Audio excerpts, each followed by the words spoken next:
Margaret sat at her kitchen table, still wearing her muddy gardening gloves, when her son Robert walked in carrying a thick manila envelope. The afternoon sun streamed through the windows, forming long shadows across the wooden floor she'd polished just that morning. "Mom, I need you to sign these papers," Robert said, placing the envelope down with a soft thud. "It's the trust documentation we discussed." Margaret blinked slowly. They hadn't discussed any trust. She would have remembered a conversation like that. Her memory might not be what it once was, but she wasn't losing her mind. Not yet anyway. Before we continue, comment where you're watching from and subscribe to the channel. We'd love to see how far our stories are reaching. "What trust?" she asked, pulling off her gloves one finger at a time. Robert's wife Linda stood behind him in the doorway, arms folded across her chest. Neither of them was smiling. The usual warmth that filled this house when family gathered seemed to have evaporated, replaced by something Margaret couldn't quite name. "The one for protecting your assets," Robert said, his voice carrying an edge of impatience. "You know, tax planning, estate management. Standard stuff." Margaret reached for the envelope. The papers inside were thick, official-looking, covered in dense legal language that made her eyes water just looking at it. Words like irrevocable and grantor rights jumped out at her, but their meaning felt slippery, like trying to hold water in her hands. "I'd like to read through this first," she said. "Mom, you don't need to." Robert's response came too quickly. "It's all boilerplate language. We're just trying to make sure the government doesn't take half of everything when—" He trailed off, but Margaret knew what he meant. When she died. She looked up at her son. This was the same boy she'd rocked to sleep during thunderstorms, the one who used to bring her dandelions from the yard like they were precious roses. Now he stood in her kitchen, shifting his weight from foot to foot, avoiding her eyes. "Why the rush?" Margaret asked.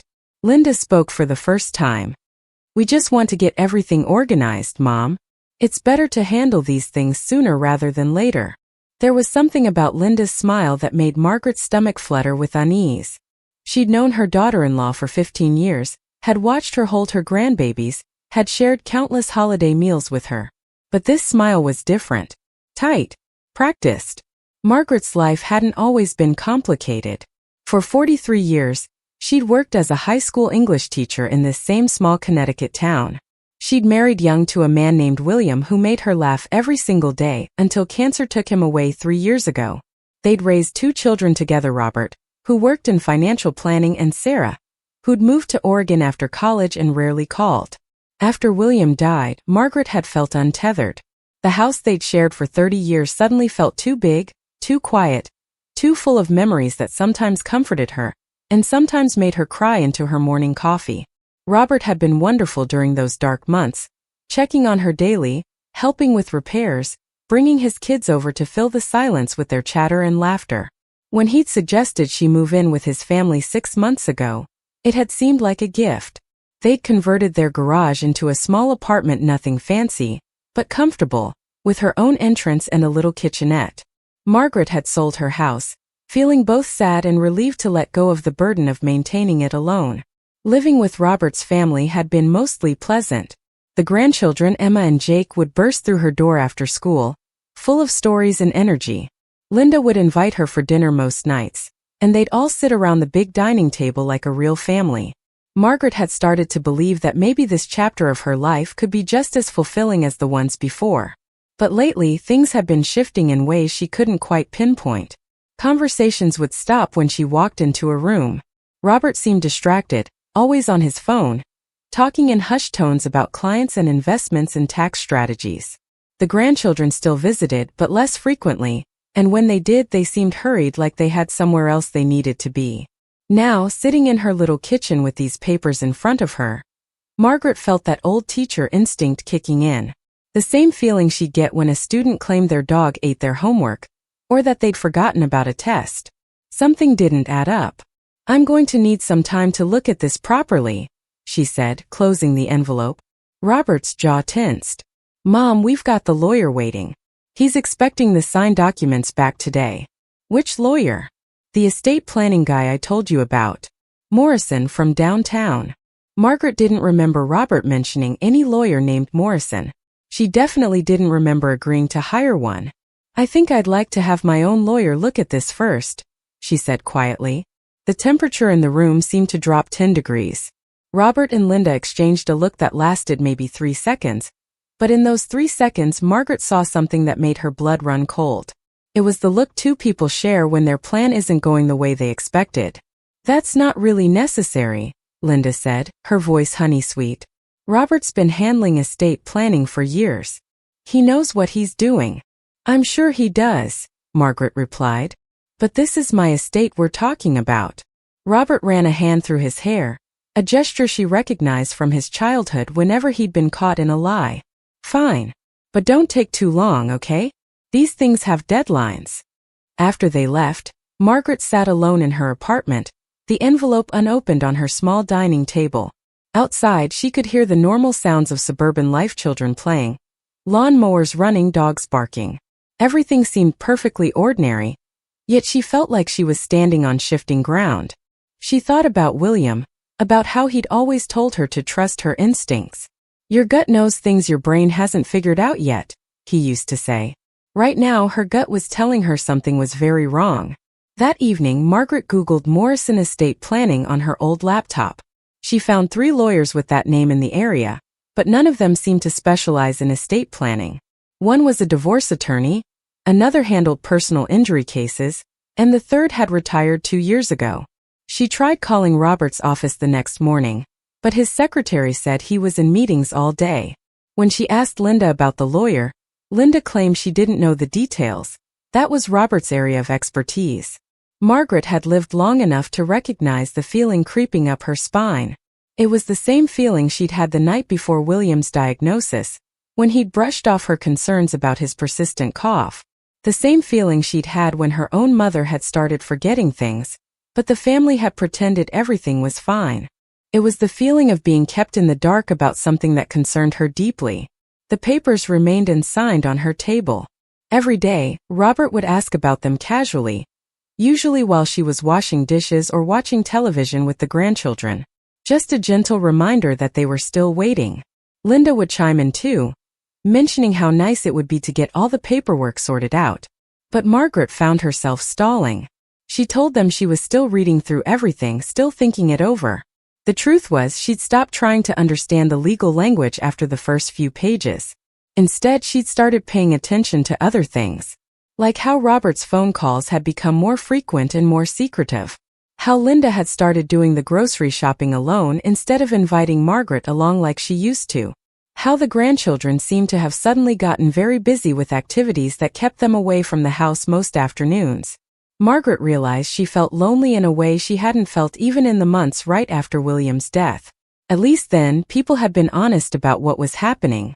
The sadness had been real, but it had been shared. This felt different. This felt like being slowly erased from her own life. One afternoon, while Robert was at work and Linda was at her book club, Margaret walked through the main house. She told herself she was just looking for a book she'd lent Linda months ago. But really, she was looking for answers to questions she couldn't quite articulate. In Robert's home office, she found a stack of papers on his desk. Not hidden exactly, but not prominently displayed either. The top sheet was a memo from something called Hartwell and Associates Legal Services, with a subject line that made her hands shake. Revision of powers of attorney Stevens trust documentation. Stevens. Margaret Stevens. Her trust documentation. The memo was dated 2 weeks before Robert had brought her the papers to sign. It outlined several adjustments to be made before presenting the final documents to the client. Adjustments that included removing the client's right to revoke the trust once established and limiting the client's access to information about trust assets. Margaret sat down hard in Robert's desk chair. Her heart was beating so fast she could hear it in her ears. They weren't trying to protect her money. They were trying to take it away from her. And they'd been planning it for weeks, maybe longer. She thought about Sarah, her daughter in Oregon. They'd grown apart over the years, especially after Sarah had married someone Robert disapproved of. But Sarah had always been honest with her, sometimes brutally so. Margaret realized she hadn't heard from Sarah in months, which was unusual even for their strained relationship.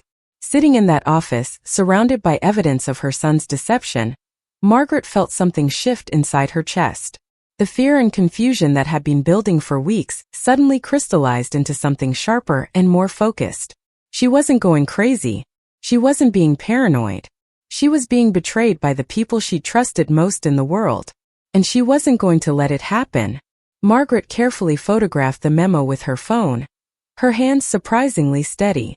She put everything back exactly as she'd found it, then walked back to her apartment. She sat down at her little table, opened her laptop, and began researching estate planning lawyers in the neighboring town. She had some calls to make. Margaret found a lawyer named Patricia Collins in the next town over. Patricia specialized in elder law and had good reviews online. When Margaret called, she explained that she needed someone to review some estate planning documents before signing them. Patricia agreed to meet the following Tuesday. Margaret told Robert and Linda she was going to visit an old teaching colleague. It was the first lie she'd told them, and it felt strange in her mouth. But after finding that memo, she didn't trust them with the truth anymore. Patricia's office was small and comfortable, with soft lighting and family photos on the desk. She was probably in her 50s, with graying hair and kind eyes behind wire-rimmed glasses. Margaret felt some of the tension leave her shoulders as soon as she sat down. "Thank you for seeing me on such short notice," Margaret said, pulling the envelope from her purse. "Of course. These things can feel overwhelming." Patricia opened the documents and began reading. Her expression grew more serious with each page. After 20 minutes of silence, Patricia looked up. "Mrs. Stevens, if you had signed these documents, you would have given your son complete control over your finances. And once signed, you wouldn't be able to change your mind without his permission." Margaret's worst fears were confirmed. So I was right to be suspicious. More than suspicious. This type of trust is typically used in very specific circumstances, usually when someone is incapacitated and unable to make their own decisions. Based on our conversation, that doesn't apply to you. Margaret felt a mix of relief and horror. Relief that she wasn't losing her mind. Horror that her own son had tried to manipulate her this way. "What should I do?" she asked. "Don't sign anything. And be very careful about what other documents might be presented to you. Sometimes people who attempt this kind of financial control don't stop at one approach." Margaret drove home with Patricia's words echoing in her mind. When she walked into the house, Robert was waiting in the kitchen. "How was your visit with Helen?" he asked. It took Margaret a moment to remember that Helen was supposed to be the colleague she'd visited. "Fine. Nice to catch up. Did you happen to think any more about those papers while you were out?" The casual way he asked made her skin crawl, like he was asking about the weather or what she wanted for dinner. "Still reading through them," she said. Over the next few days, Margaret began to notice things she'd previously overlooked. Small things that individually seemed innocent but together painted a troubling picture. Robert's phone conversations became more frequent and more secretive. She'd catch fragments as she walked past his office, words like timeline and resistance and backup plan. When he saw her listening, he'd either end the call quickly or move to another room. Linda started asking casual questions about Margaret's daily routine. Where did she like to walk? What time did she usually watch television? Did she have any regular appointments or commitments? The questions felt innocent enough, but something about Linda's intense focus on the answers made Margaret uncomfortable. The grandchildren's behavior changed too. Emma and Jake had always been welcome to come into her apartment whenever they wanted. But now they knocked first, and when she invited them in, they seemed restless, eager to leave. When she asked about school or their friends, their answers were vague and distracted. Margaret realized she was being managed. Her family was treating her like a problem to be solved rather than a person to be loved. One evening, Margaret decided to call Sarah in Oregon. They hadn't spoken in months, which wasn't unusual, but Margaret suddenly needed to hear her daughter's voice. "Mom." Sarah sounded surprised. "Is everything okay?" "I'm fine, honey. I just wanted to check in. How are you and David doing?" They talked for a few minutes about Sarah's job and David's photography business. Then Sarah said something that made Margaret's blood freeze. "I'm glad you called, actually. I've been meaning to ask. Robert said you didn't want me to visit anymore. That you were trying to simplify things and preferred to keep family interactions local. I was hurt, but I figured if that's what you needed." Margaret gripped the phone tighter. "Sarah, I never said that. I would love for you to visit. There was a long pause. He told me you were having some memory issues and that too many visitors were overwhelming you. I'm not having memory issues, Margaret said firmly. And I certainly never asked you to stay away. Another pause, longer this time. Mom, what's going on? Margaret found herself telling Sarah everything. The trust documents, the memo she'd found, the lawyer's warning, the strange behavior from Robert and Linda. Sarah listened without interrupting. I'm coming to visit, Sarah said when Margaret finished. This weekend. You don't need to dash. Yes, I do. Something's not right, and I should have listened to my instincts months ago. After Margaret hung up, she felt less alone than she had in weeks. But she also felt more vulnerable. If Robert had lied to Sarah about Margaret not wanting visitors, what other lies had he told?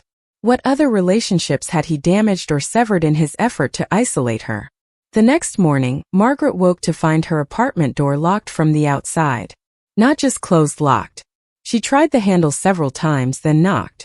Robert? Linda? The door seems to be stuck. She heard footsteps, then Robert's voice through the door. Sorry, Mom. We're having some work done on the main house today. Painters. We thought it would be better if you stayed in your apartment until they're finished. Margaret looked out her window. There were no painters' trucks in the driveway. No ladders or equipment. No workers at all. When will they be done? She called. Probably not until late afternoon. Margaret tried to stay calm.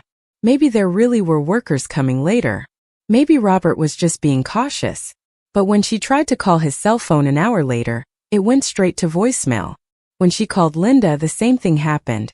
She was trapped in her own apartment, and no one was answering their phone. Margaret spent the day pacing her small living room, watching out the windows for any sign of the workers Robert had mentioned. None came. At one point, she saw Linda in the backyard hanging laundry, moving at a leisurely pace that didn't suggest any urgency about household projects. Around 3 o'clock, Margaret heard voices in the main house. She pressed her ear to the connecting door, and could make out Robert's voice and another man's voice she didn't recognize. They seemed to be in Robert's office, directly on the other side of the wall from her bedroom. She moved to her bedroom and listened more carefully. The walls weren't thick, and if she concentrated, she could make out some of the conversation. Needs to sign soon, the stranger was saying. The longer we wait, the more questions she might ask. I know, Robert replied. She's being more stubborn than I expected. She was always pretty trusting before. Maybe we need to adjust our approach. Make it seem more urgent. A health scare maybe, or some kind of financial emergency. Margaret's hands were shaking. They were talking about manipulating her into signing those papers. They were planning to lie to her, to frighten her into giving up control of her own life. The daughter in Oregon is a problem, Robert continued. She's been asking questions. I told her mom didn't want visitors, but I don't think she bought it completely. Can you control that situation? I'm working on it. But if she shows up unexpectedly, it could complicate things. Margaret backed away from the wall, her heart pounding. They knew Sarah was suspicious. They were actively working to keep Margaret isolated from anyone who might help her or support her. She thought about Patricia's warning about people who don't stop at one approach. This conversation proved that the trust documents were just the beginning. Robert and his unknown accomplice were prepared to escalate their tactics. Margaret realized she needed to document everything. She found a notebook and began writing down dates, times, and details of every suspicious interaction she could remember. The locked door this morning. The phone calls that stopped when she entered a room. The questions about her routine. The lies told to Sarah. When she heard the men leave Robert's office, Margaret went back to listening at the wall. The house grew quiet, but she could occasionally hear movement in the kitchen or living room. Normal household sounds that somehow felt sinister now that she knew what was really happening. Around 5 o'clock, Robert unlocked her door. Sorry about that, Mom. The painters finished up earlier than expected. Margaret looked past him toward the main house. Everything looked exactly the same as it had that morning.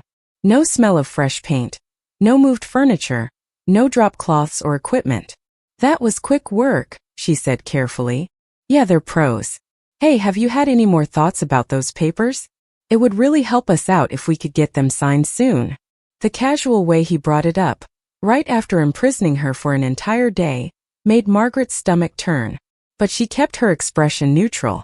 "Still thinking about it," she said.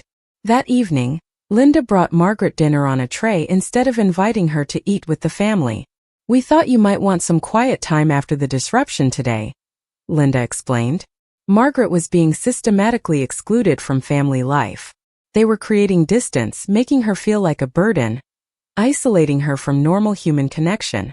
It was a kind of psychological pressure she'd never experienced before, and it was remarkably effective. If she hadn't overheard that conversation, she might have started to believe that signing those papers really would be easier for everyone.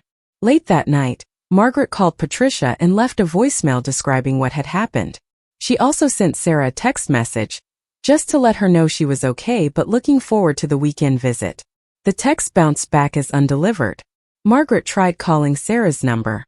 It went straight to a recording saying the number was no longer in service. With growing alarm, Margaret tried Sarah's work number, which she'd memorized years ago. That call went through. "Sarah Stevens, please," Margaret said when the receptionist answered. "I'm sorry, we don't have anyone by that name. She works in your marketing department. She's been there for 3 years." "I'm sorry, ma'am. I've been here 5 years, and I've never heard of a Sarah Stevens in marketing." Margaret hung up, confused and frightened. Either Sarah had quit her job and changed her phone number without telling her, or something else was happening. Something that made her feel like she was losing her grip on reality. She went to her laptop and tried to find Sarah on social media. Sarah's profiles, which had been active just months ago, seemed to have vanished. Her Facebook page was gone. Her Instagram account didn't exist. Margaret sat back in her chair, struggling to understand what was happening. People didn't just disappear from the internet. Phone numbers didn't just stop working. Jobs didn't just evaporate. Unless someone with knowledge of technology and access to her information was actively working to make those things happen. Margaret thought about Robert's work in financial planning, which involved a lot of computer systems and online access. She thought about the conversation she'd overheard, about Sarah being a problem that needed to be controlled. She realized that her family wasn't just trying to steal her money. They were trying to erase anyone who might help her resist them. Margaret was truly alone now, more alone than she'd ever been in her life. But instead of feeling defeated, she felt a spark of anger that surprised her with its intensity. They thought she was a helpless old woman who would sign whatever papers they put in front of her. They thought they could manipulate her and isolate her and control her without any resistance. They were about to learn how wrong they were. Margaret opened her laptop and began researching everything she could find about financial elder abuse, psychological manipulation, and legal remedies for people in her situation. If her family wanted a fight, she was going to give them one. But first, she needed to figure out what had really happened to Sarah. Margaret spent the next morning trying to reach Sarah through every method she could think of. She called David's photography studio, but the number had been disconnected. She reached out to Sarah's college roommate on Facebook, but got no response. It was as if her daughter had vanished completely from the world. By afternoon, Margaret felt desperate enough to try something risky. She waited until Robert left for work and Linda drove to her weekly tennis lesson. Then she went into the main house and straight to Robert's office. She needed to find out how they had made Sarah disappear, and she suspected the answer was somewhere in Robert's computer files. Robert's laptop was still open on his desk, just like it had been the day she found the memo. Margaret had never been comfortable with technology, but desperation made her bold. She clicked through folders and files, looking for anything related to Sarah. What she found made her sick to her stomach. There was an entire folder labeled S Contact Management. Inside were screenshots of Sarah's social media accounts, copies of emails, and detailed notes about Sarah's job, her address, her daily routines. But most disturbing was a document titled Isolation Protocol Phase 2. The document outlined a systematic plan to cut off Margaret's communication with Sarah.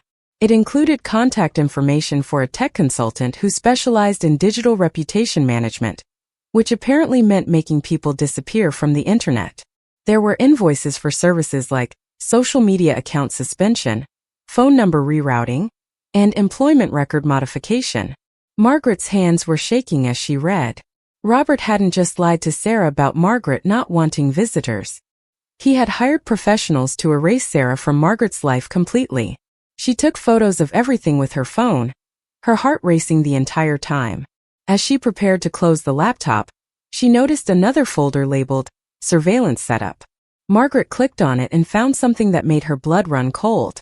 There were links to live camera feeds, 5 different angles showing various parts of the house, including her apartment. She clicked on the first link and saw her own living room, empty but clearly visible from a camera mounted somewhere near the ceiling. The timestamp showed it was recording in real time. She clicked on another link and saw her bedroom.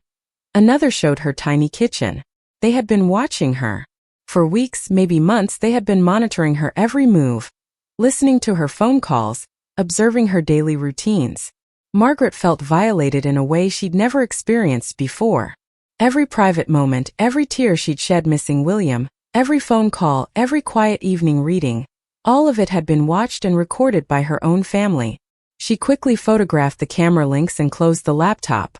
She had to get out of Robert's office before someone came home, but her legs felt unsteady and her mind was reeling. How long had this been going on? How much of her privacy had been invaded? And what else were they planning? Margaret made it back to her apartment just as she heard Linda's car in the driveway. She sat at her kitchen table trying to process what she'd discovered. The trust documents were just one piece of a much larger plan. Robert and Linda had been systematically isolating her, monitoring her, and manipulating her environment for months. She thought about all the small changes she'd noticed but dismissed as coincidence. The grandchildren's sudden busy schedules, the casual questions about her routine, the locked door that morning.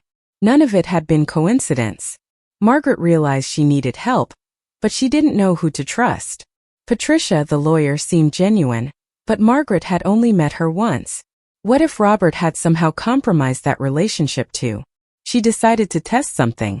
Margaret called Patricia's office and left a message saying she needed to meet urgently, that new information had come to light about her family situation. She was careful not to say anything specific, just in case her phone calls were being monitored. Then she waited to see what would happen. That evening at dinner, Robert seemed unusually agitated.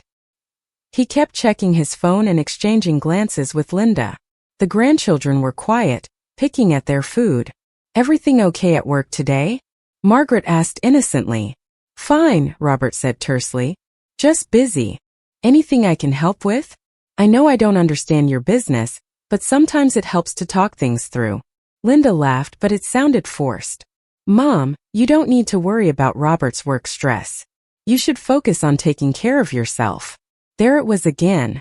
The gentle suggestion that she was fragile, that she shouldn't concern herself with family matters, that her role was to be passive and grateful. "I feel fine," Margaret said. "Actually, I've been thinking I might volunteer somewhere again. Get back out in the community." The silence that followed was deafening. Robert stopped eating mid-bite. Linda's smile froze on her face. That's a nice idea, Mom," Robert finally said. "But maybe we should talk about it first. Make sure it's the right fit for your situation." "What situation?" Margaret asked. "Well, you're getting older. The house is comfortable for you. Why complicate things?" Margaret felt a chill run down her spine. They didn't want her leaving the house. They didn't want her talking to people, making connections, building relationships outside their control. "I'm only 71, Margaret said. "Plenty of people my age volunteer." "Of course," Linda said quickly. "We just want to make sure you don't overdo it." That night, Margaret lay in bed staring at the ceiling, knowing she was being watched. She wondered where the cameras were hidden, how long they'd been there, who else might be seeing these feeds. She thought about William and what he would do in this situation. He'd always been direct, confrontational when necessary. He wouldn't have tolerated this kind of deception for a single day. But William had never been in a position where the people betraying him were his own children. Margaret made a decision. She was going to find Sarah no matter what it took. The next morning, she told Robert and Linda she was going to the library to research volunteer opportunities. It was another lie, but she was getting better at them. Instead, she drove to the police station in the next town over. She didn't want to risk going to the local police, where Robert might have connections through his business. The desk officer was a young woman named Officer Martinez, who listened patiently as Margaret explained her situation. She showed the photo she'd taken of Robert's computer files, the camera links, the documents about making Sarah disappear. "This is definitely concerning," Officer Martinez said. "But I have to be honest with you, Mrs. Stevens. Most of what you're describing falls into a gray area legally. The trust documents haven't been signed, so no actual theft has occurred. The surveillance is in a private home where you're living as a guest. And without more evidence of coercion or fraud." Margaret felt her heart sink. "So there's nothing you can do." "I didn't say that. I think you should file a report, get everything on record. And I'd recommend contacting Adult Protective Services. They specialize in these kinds of family situations." Margaret left the police station with a case number and contact information for APS, but she felt more alone than ever. The system that was supposed to protect her seemed designed to give her family every benefit of the doubt while placing the burden of proof on her. She drove to a coffee shop and called the Adult Protective Services number. The caseworker who took her call was sympathetic but cautious. "We can open an investigation," the woman explained. "But it will take time and we'll need to interview your family members as well. In the meantime, are you in immediate physical danger?" "I don't think so," Margaret said. "But I feel trapped. Is there somewhere else you could stay while we look into this? A friend or other family member?" Margaret thought about it. She didn't have many close friends left, and Robert had effectively eliminated her connection to Sarah. Most of her relatives lived far away, and she hadn't maintained close relationships with them over the years. "I'll figure something out," she said. After hanging up, Margaret sat in her car in the coffee shop parking lot and tried to think clearly. She had documented evidence of financial manipulation, surveillance, and systematic isolation. She had professional opinions from a lawyer and reports filed with police and social services.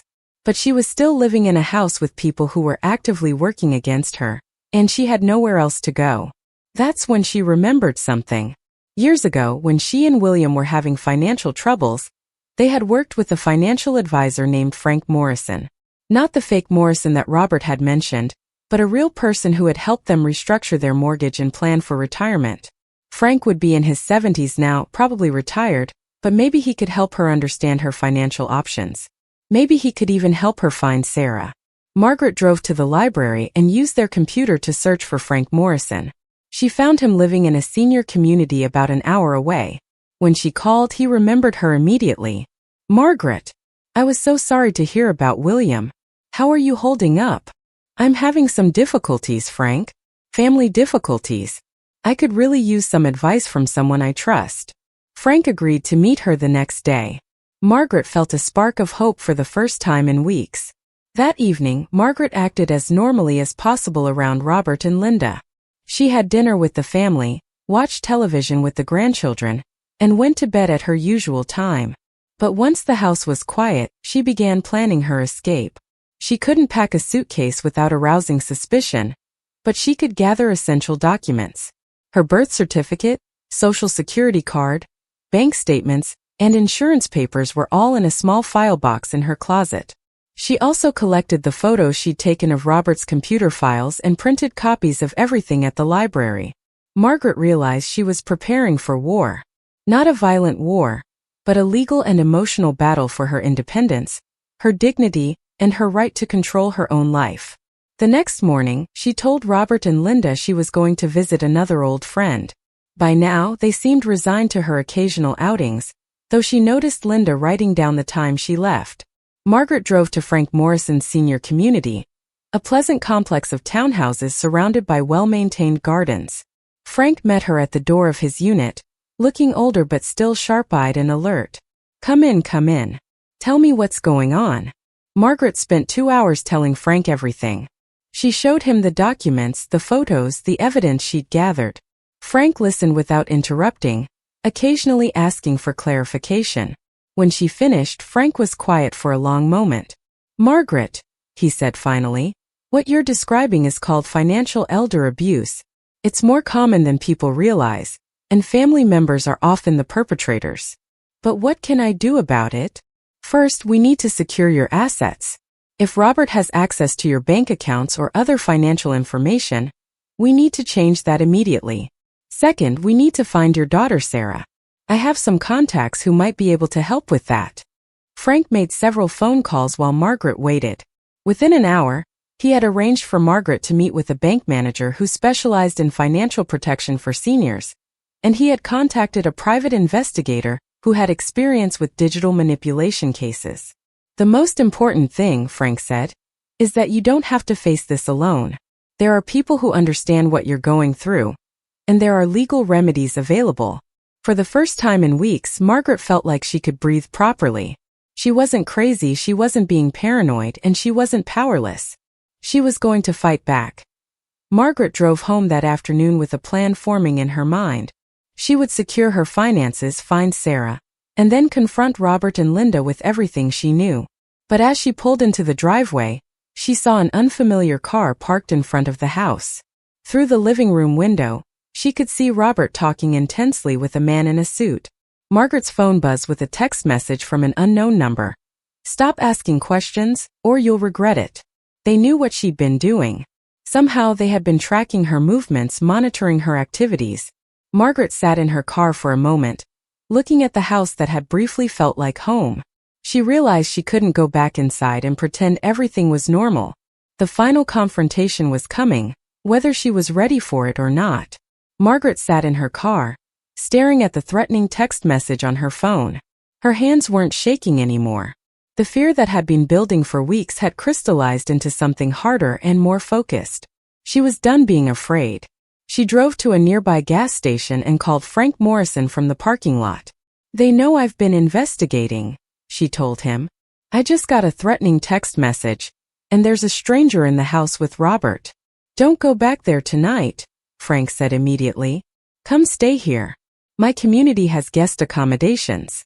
I can't keep running from my own family." "You're not running. You're being strategic. We need one more day to put everything in place." Margaret agreed, but first she had one more stop to make. She drove back toward town and parked across the street from Robert's house, far enough away that she wouldn't be noticed but close enough to observe. The unfamiliar car was still there. Through the windows she could see Robert, Linda, and the stranger having what looked like an intense conversation. At one point, Robert pointed toward the garage apartment where Margaret lived. Margaret took photos of the car's license plate and the stranger through the window.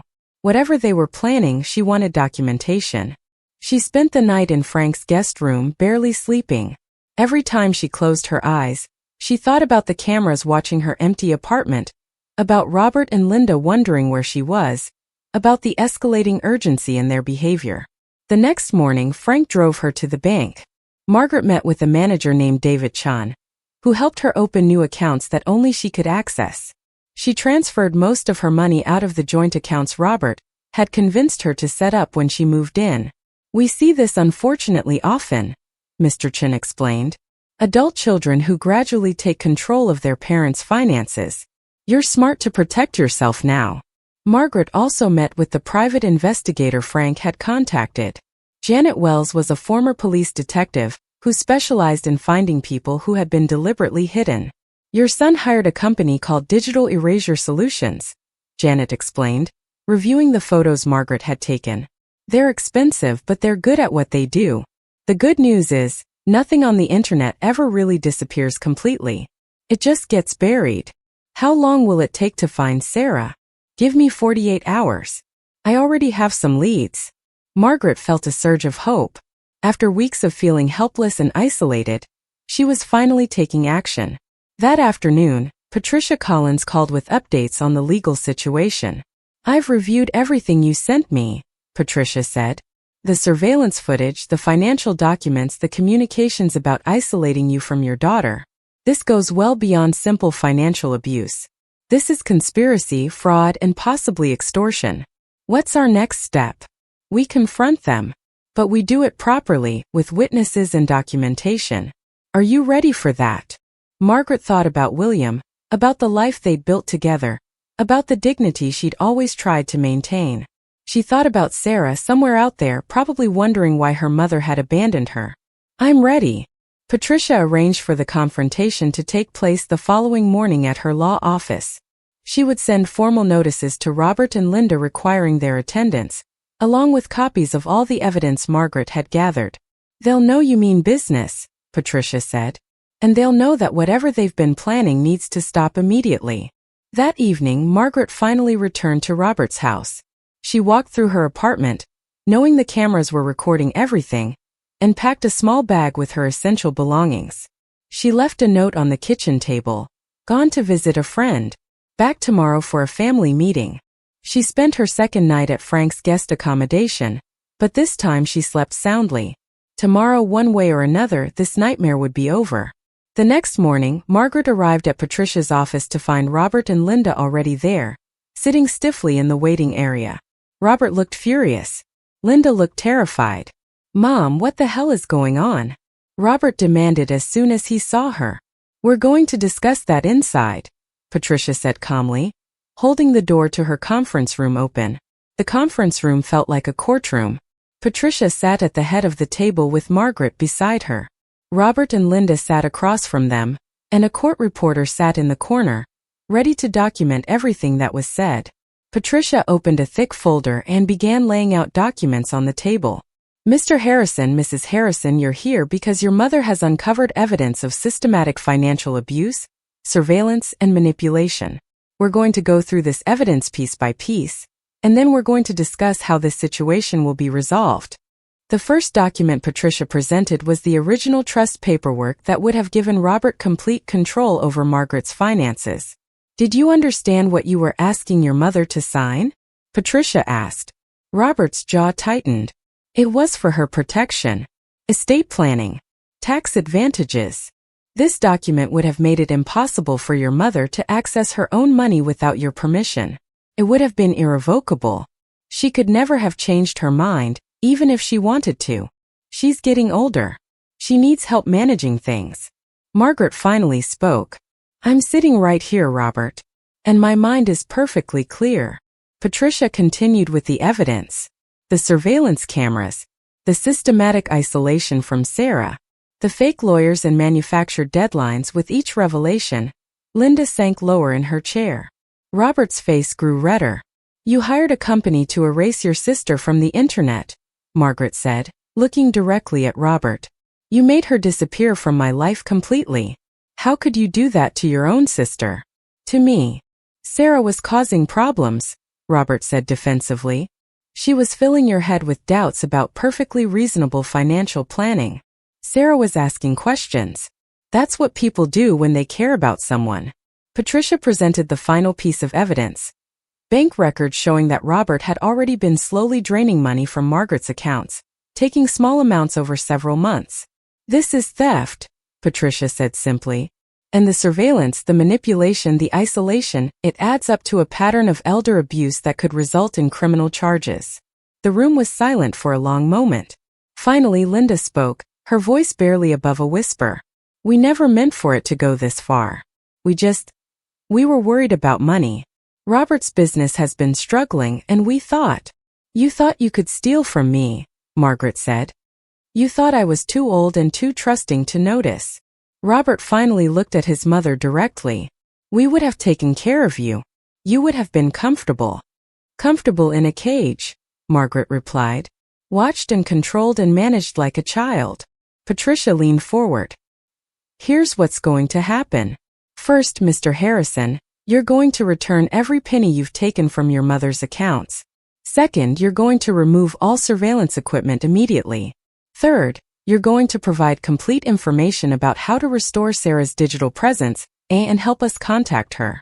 "And if we don't?" Robert asked. "Then we file criminal charges. Elder abuse, fraud, theft, surveillance without consent. You could face serious jail time." Linda began crying quietly. "Robert, just give her the money back. This has gone too far." Robert looked around the room at his wife crying, at his mother's determined face, at the lawyer's stack of evidence, at the court reporter documenting every word. "Fine," he said finally. "Fine. I'll return the money." But Margaret wasn't finished. "I want to know why," she said. "I want to understand how the son I raised could do this to me." Robert was quiet for a long time. When he finally spoke, his voice was different, smaller, more vulnerable.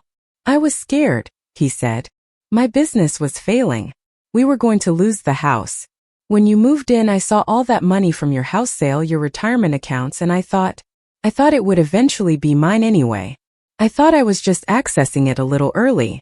But then it became about control, Margaret said. About keeping me quiet and compliant. Robert nodded miserably. Once I started, I couldn't figure out how to stop without admitting what I'd done. Margaret felt a deep sadness mixing with her anger. This was her child, the boy she'd loved and nurtured and sacrificed for. But he was also the man who had betrayed her trust in the most fundamental way. You could have asked me for help, she said. If your business was in trouble, if you were facing financial difficulties, you could have talked to me. We could have worked something out. Would you have? Robert asked. Margaret considered the question honestly. I don't know. Maybe. But you didn't give me the chance to decide for myself. Patricia spent the next hour working out the details of the resolution. Robert would return all the money he'd taken, plus interest. He would remove the surveillance equipment and provide Margaret with documentation proving it was gone. He would work with Janet Wells to restore Sarah's online presence and help Margaret reconnect with her daughter. Most importantly, Margaret would move out of Robert's house immediately, with no further contact until she decided she was ready. I'm not cutting you out of my life permanently, Margaret told Robert as they prepared to leave. But I need time to figure out if I can ever trust you again. 3 days later, Margaret moved into a small apartment across town. It was nothing fancy. A one-bedroom unit in a senior community with good security and friendly neighbors. But it was hers, completely and entirely hers. Janet Wells had worked her magic with impressive speed. Sarah's social media accounts were restored, her phone number was working again, and her employment records were corrected. When Margaret called her daughter, Sarah answered on the first ring. Mom? Oh my God, I've been trying to reach you for days. What happened to all my accounts?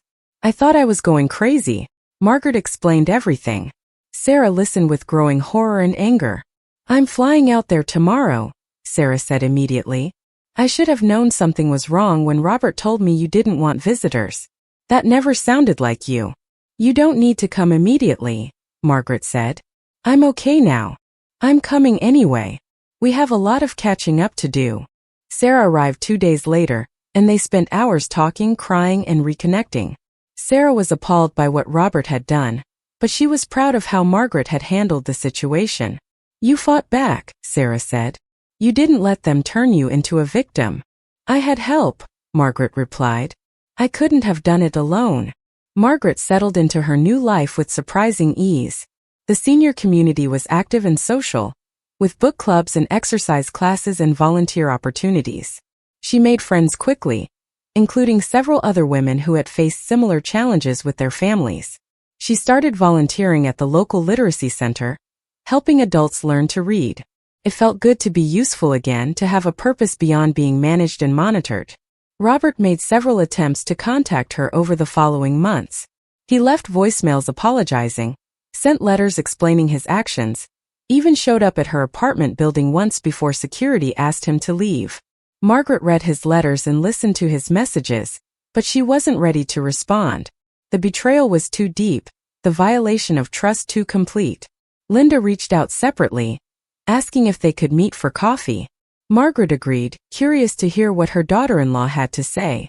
They met at a neutral location, a cafe downtown that neither of them had been to before. I want you to know that I never wanted it to go as far as it did, Linda said immediately. The cameras, the isolation from Sarah, that was all Robert's idea. But you went along with it, Margaret replied. I did, and I'm ashamed of that. I was scared about our financial situation, and I let that fear make me complicit in something I knew was wrong. Linda apologized sincerely and offered to help in any way she could to repair the damage. She also shared that she and Robert were in marriage counseling, trying to work through the issues that had led to their desperate actions. Margaret appreciated the apology, but she wasn't ready to rebuild that relationship either. 6 months after the confrontation in Patricia's office, Margaret received a call from Robert. Mom, I know you probably don't want to hear from me, he said, but I wanted you to know that I've been getting help. Therapy, financial counseling. I'm trying to understand how I became someone who could do what I did to you. Margaret listened without interrupting. I don't expect forgiveness, Robert continued. I just wanted you to know that I'm trying to become better.